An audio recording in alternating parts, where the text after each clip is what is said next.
Hello friends, welcome to this session.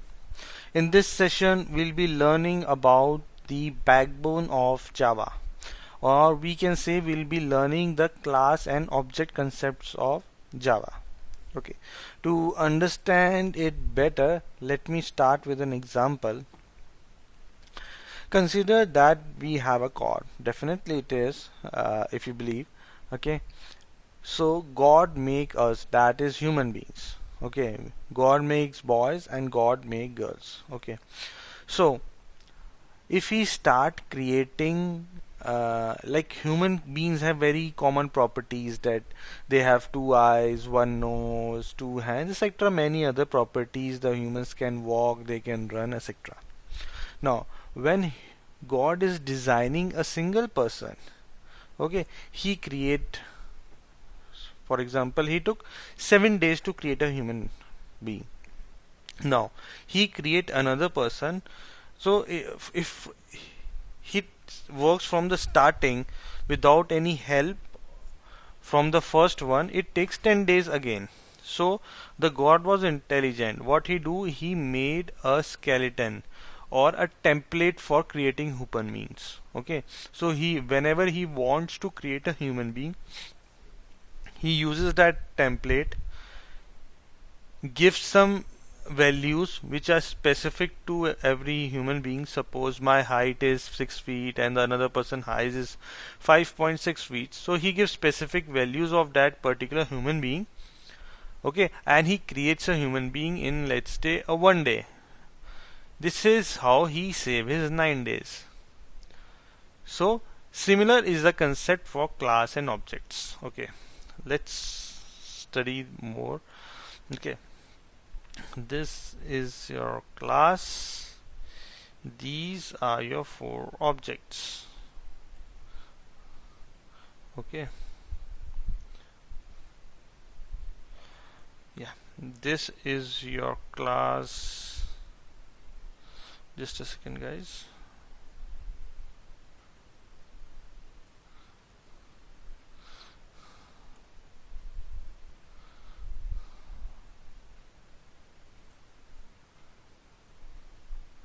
Oh, my paint, yeah, it's working fine. Yeah, so I can write here is, this is my class. Okay, these are my 4 objects, or I can say this is my class, that it human class, human, and these are my 4 human beings. One is boy, okay, boy 1, and he is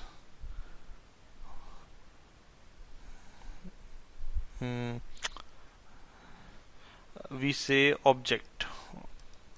Okay, now just wait for a second, you will understand it why I'm writing this boy 2.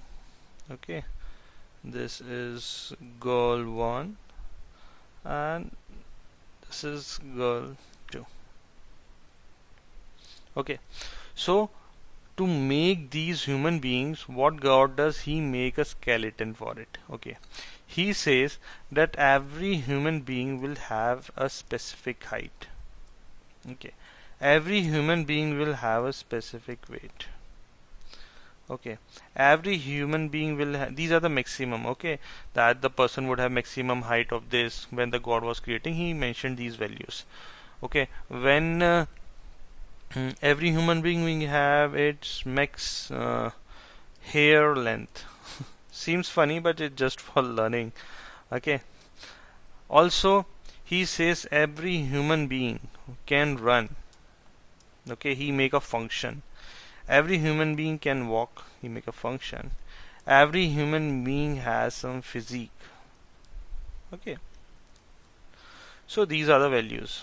So he says he made a skeleton that every human being will having these 3 type of variables: height, weight and hair length, and also every human being will be having these 3 type of functions, that a person can run, walk and his physique.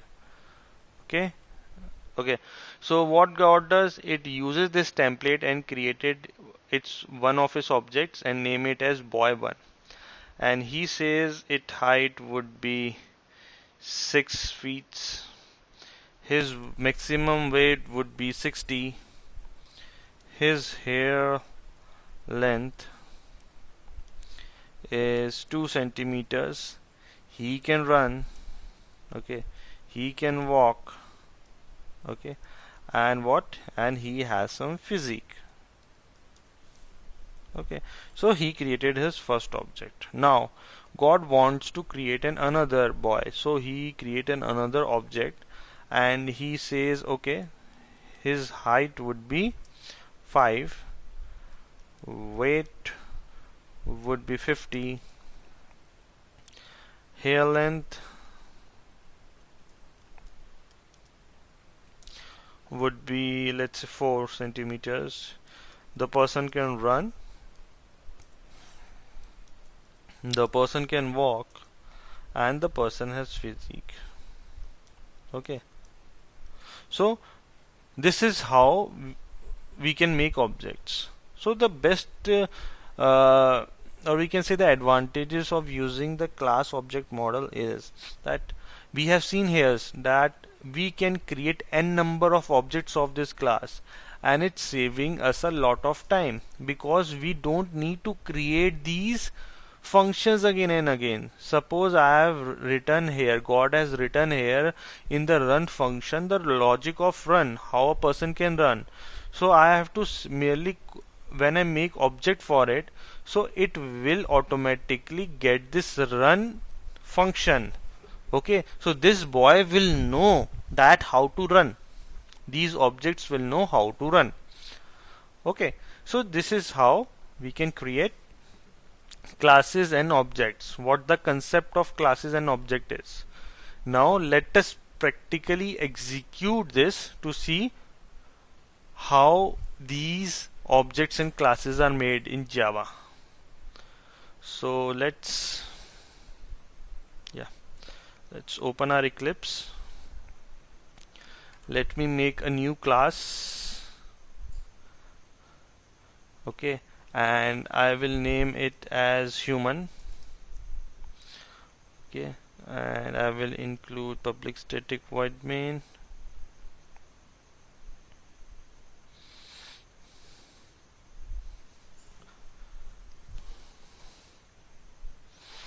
Okay, this is down. So this is my class human. Now let's go to this chart.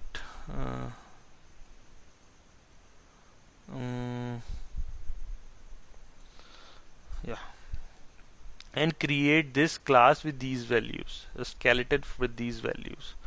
Okay, so my class human has height. Okay, so it can have height, this class. This class can have weight, that is int weight. It has int hair length.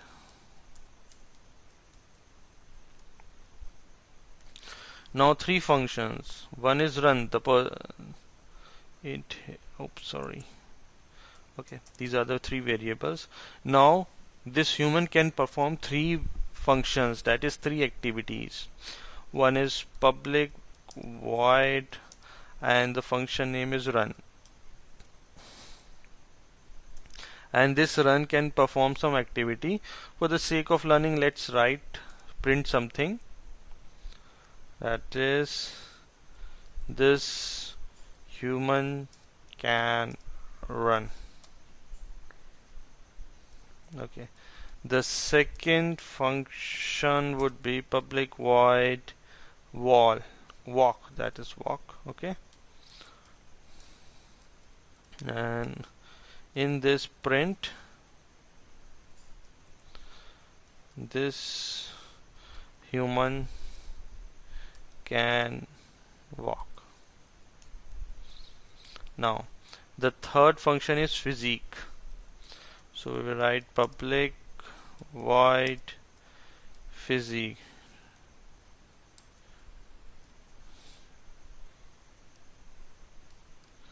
Okay, And what would be the physique? Physique would be the adding of these two values, that is height plus weight. So I will print this value, human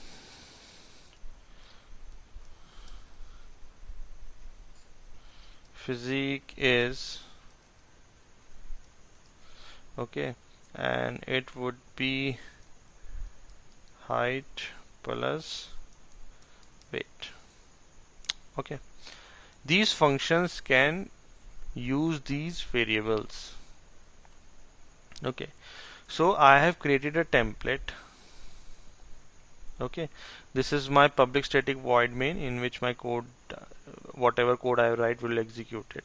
Okay, now let's start with creating the first object. Okay, so the first object would be boy1. So for creating an object I need to write human, the class name, then the object name boy1, and new again class human. Now what I mean when I'm writing this, okay, let me show you in the memory what happens. In the memory some space is allocated. Okay, this space will be equal to this. Okay, so when I write this code, this space is allocated. Okay, and it is named as boy1. Okay, and this space, it can be referenced or called by this boy1. Okay, so this is what happened. This new human will create this space in the whole memory. Okay, in the Java memory this space will be allocated, and this boy1 means that boy1 will be an object that will be pointing to this memory location.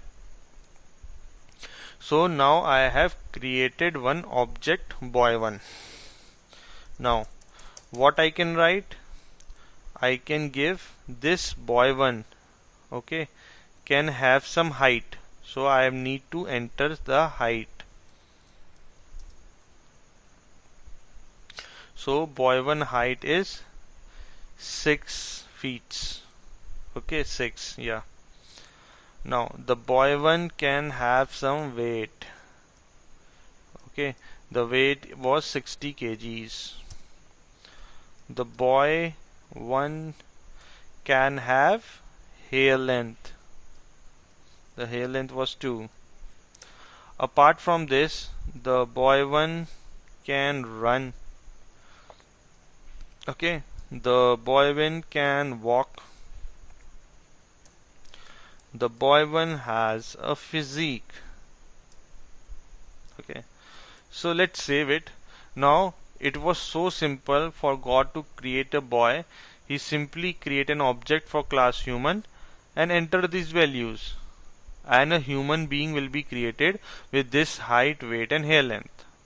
Okay, so I can now add number of properties, okay, here, and just give values, and my human being will be prepared. It's a type of factory. It will be, so the human being will be created in a factory.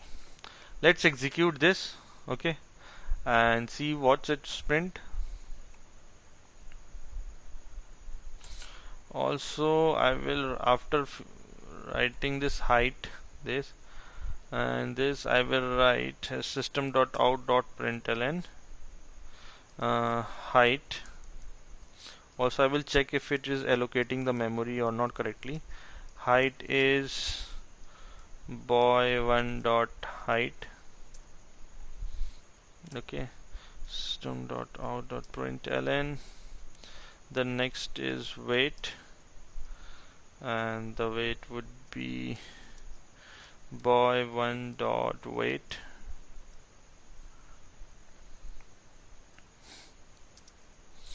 Okay, and the next would be hair length. Okay, hair length, and it would be boy1 dot